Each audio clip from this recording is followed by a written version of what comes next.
This is Democracy Now!, democracynow.org, The War and Peace Report. I'm Amy Goodman.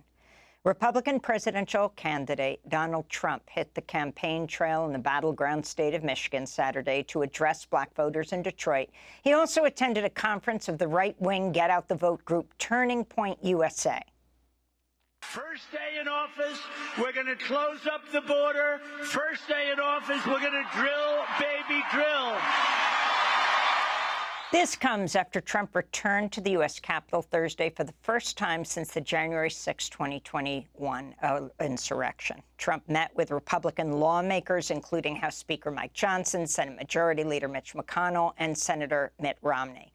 Politico reports Trump asked Johnson for help to overturn his conviction of 34 felonies in New York and to help punish the Justice Department.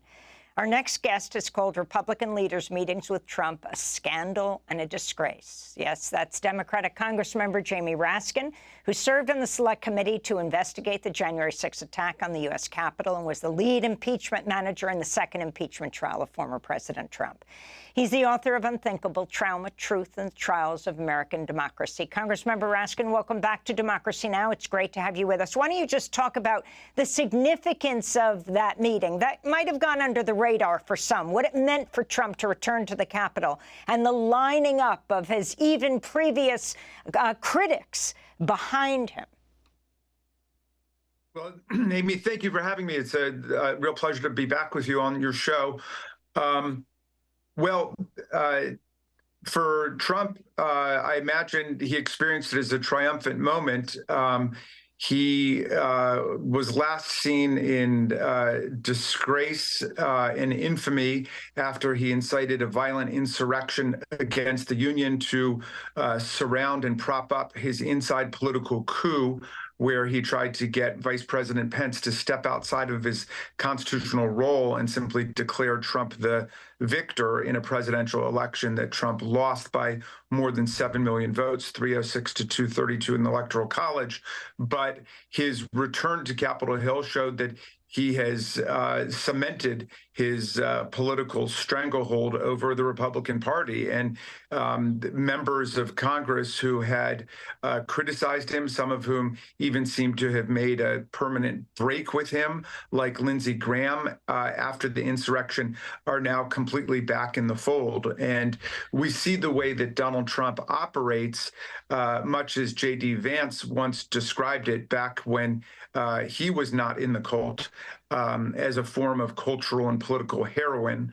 They're acting like addicts, and they're acting like cult members, which make the stakes of this election awfully clear for everybody else. Now, you mentioned J.D. Vance, top contender for vice presidential running mate of President Trump. Also, the return to the Capitol. I mean, so many of the insurrectionists who've been arrested, who've been jailed, are not allowed to return there, but President Trump is. Well, Trump is busy pardoning everybody he can. I mean, he pardoned before he left office Michael Flynn, Roger Stone, Paul Manafort, Dinesh D'Souza, Steve Bannon, Joe Arpaio. These people are the inner coterie of his political campaign in 2024. And now he's promising to pardon hundreds of shock troops on the extreme right, people from the Proud Boys and the Oath Keepers and other extremist groups who attacked Capitol officers, Metropolitan Police Department officers, officers from Montgomery County, Maryland, the jurisdiction I represent in Congress. And these are people who violently assaulted officers and deliberately tried to stop the steal, which means to interfere with the counting of Electoral College votes and to accomplish the peaceful transfer of power. He is running around the country saying he's going to pardon these, quote, political prisoners or hostages. A hostage, of course, is someone who's been illegally abducted by a terrorist group like Hamas or a criminal group and then held for a financial or a political ransom. And he is treating people who are violent lawbreakers and insurrectionists, seditionists to the American Republic as hostages or political prisoners. And so, again, he continues to set himself at war against our constitutional order. Can you explain his request to the House Speaker Johnson about trying to go after the Justice Department to reverse the guilty verdict for the 34 felonies he was found guilty of here in New York? Yeah, well, I don't know if Donald Trump actually understands the difference between the federal system and the state system. They have been roundly denouncing the Department of Justice, which is a huge irony given that it's the Department of Justice that just prosecuted and succeeded in convicting Hunter Biden on his gun charges and is busy prosecuting a U.S. senator who's a Democrat from New Jersey and a Democratic representative from Texas on various charges.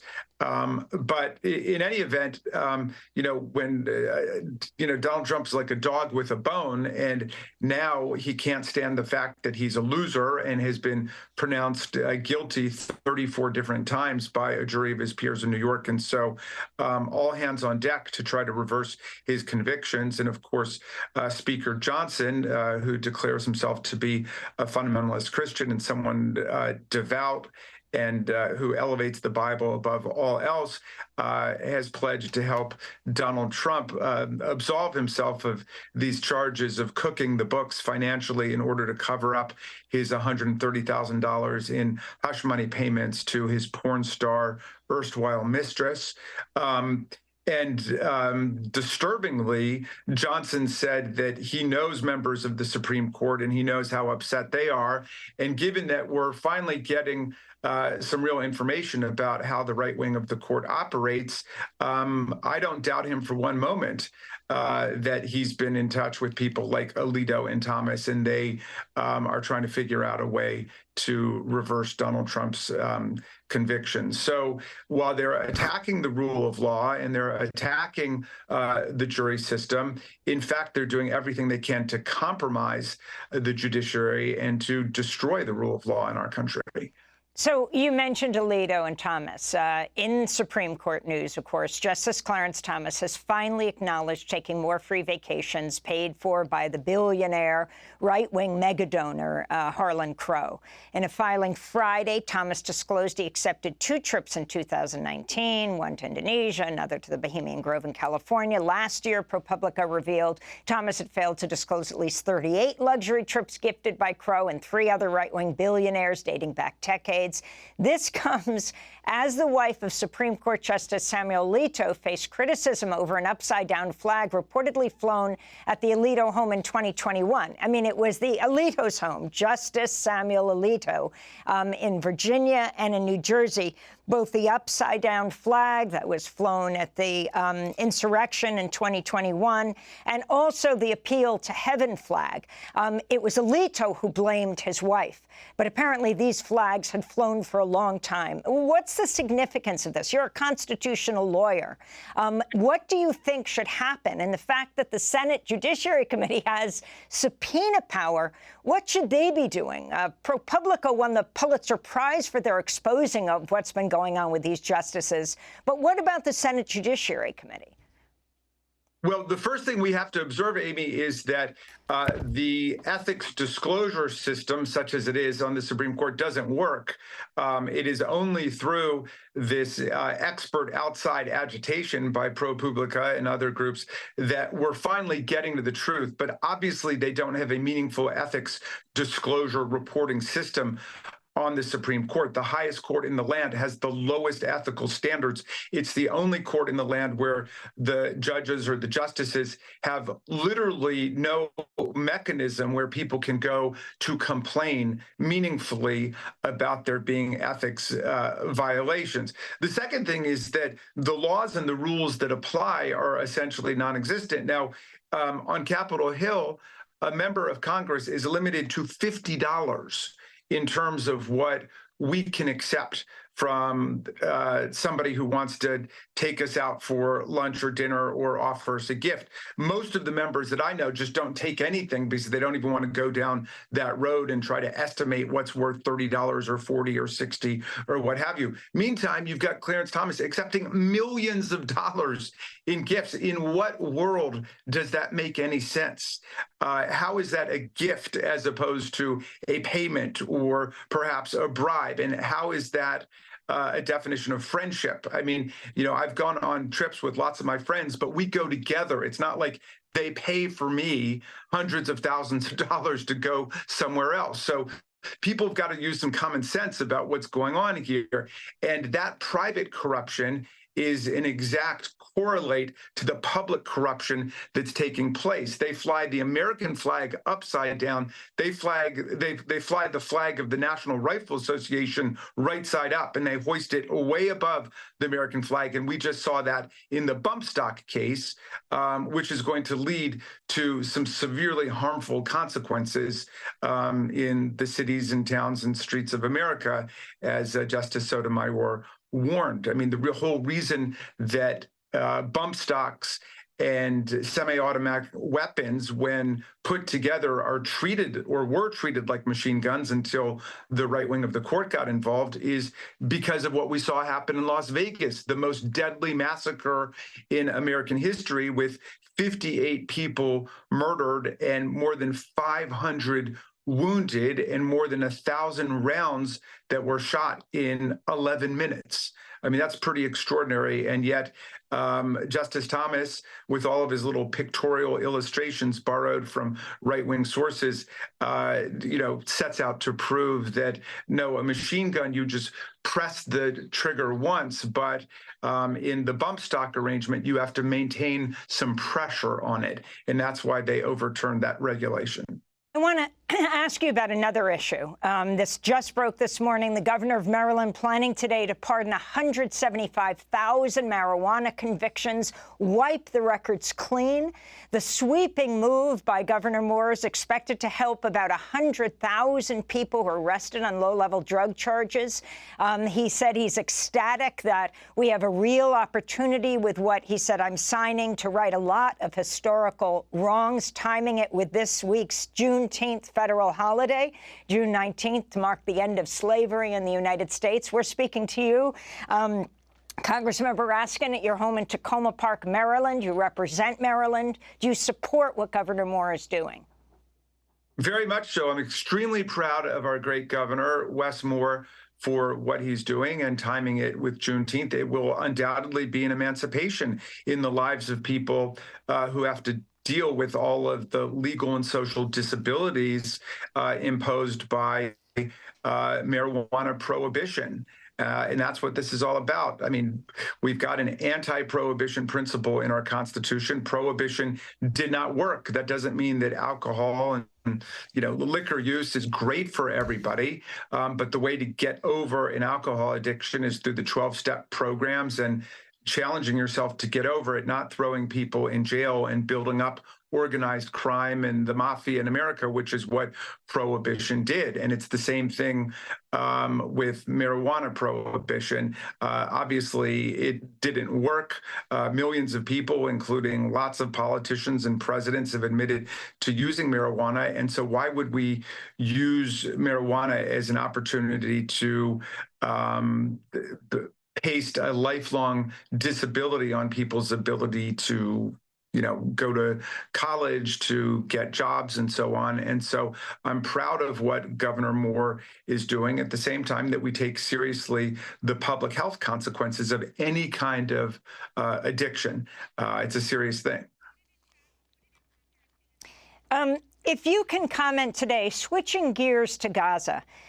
Yesterday, Congressmember Ro Khanna, your colleague from California, said he will not attend Prime Minister Netanyahu's joint address to Congress in July. He's joining people like Senator Bernie Sanders and others. Are you going to be joining them, Congressmember Raskin? Well, I haven't figured that out yet. My main commitment at this point is to see a ceasefire to end the bloodshed, to get the hostages returned, and to surge humanitarian aid into Gaza. And our focus has to be on that. I'm not even necessarily convinced that Netanyahu is coming, and I want us to keep the focus on ending the violence right now. What do you mean? In terms What of, do you mean, Congressman Raskin, that you're not convinced he's coming? Well, originally there was another date given. That date was changed. Now the date that has been given, I think, is July 24th. Is that right? Yes, that's right.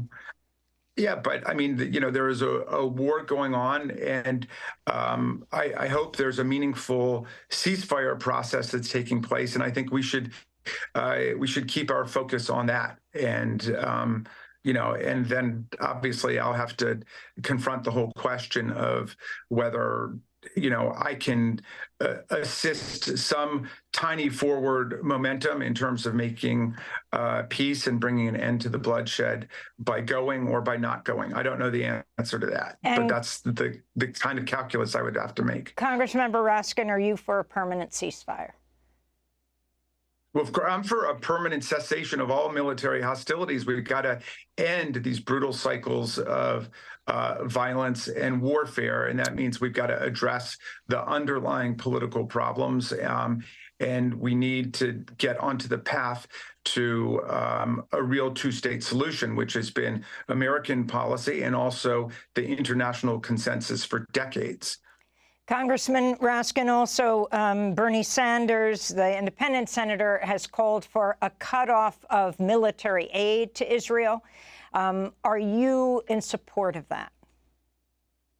I have not called for a cutoff of all military aid to Israel. I did vote against the last package because of the way that this war has been prosecuted. And I said from the beginning that Israel has a right to defend itself against the kinds of terrorist atrocities that we saw take place on October 7th, but only within the constraints of international law and international human rights law. And if you step outside of it, then that is a disaster for humanity.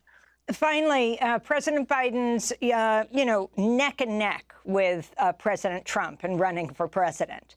There have been these uncommitted votes all over the country where people are saying they don't support President Trump, but they don't support President Biden because of his support for Netanyahu and Israel's war on Gaza.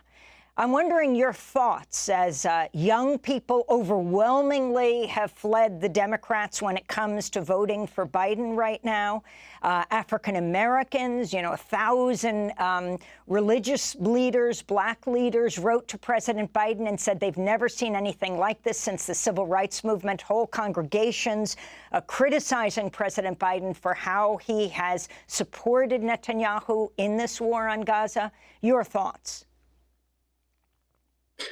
Well, look, I mean, we're living in a time of extraordinary fanaticism and illegality and threat to democracy and human rights. And we're obviously confronting that in America with the return of Donald Trump and his authoritarian movement, which traffics in racism, anti-Semitism, you name it.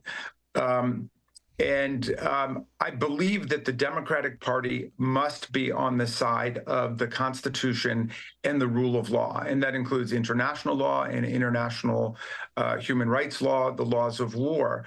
And I believe that's where the vast majority of the people are. And I believe that the Biden administration is honestly and aggressively working for a ceasefire and for a return of the hostages that are being held by Hamas right now. And I think that's where most people are. I think that people do not support a war that has resulted in lots of civilian casualties, a majority of them being women and children, and people do not support the terrorism of Hamas. People support the strategic defense and security of Israel, and people want to see progress out of the nightmare which has been going on for decades now, these cycles of terror and war that leave lots of casualties, lots of death on both sides, and lots of hopelessness. And we know that Donald Trump offers absolutely no hope for progress there. And I believe that the Biden administration and the Democrats will be the way for us to get through this nightmare and to get to a ceasefire and then meaningful negotiations so we can break out of this. And in addition to the humanitarian imperative, which is so overwhelming on both sides, this war has also been an environmental nightmare. I mean, the world can't afford more wars like this. We have got to get people together across the world to be dealing with the reality of climate change, which is now a dagger at the throat of all humanity. Jamie Raskin, we want to thank you for being with us, Democrat representing Maryland's 8th Congressional District in the House of Representatives, author of the book Unthinkable.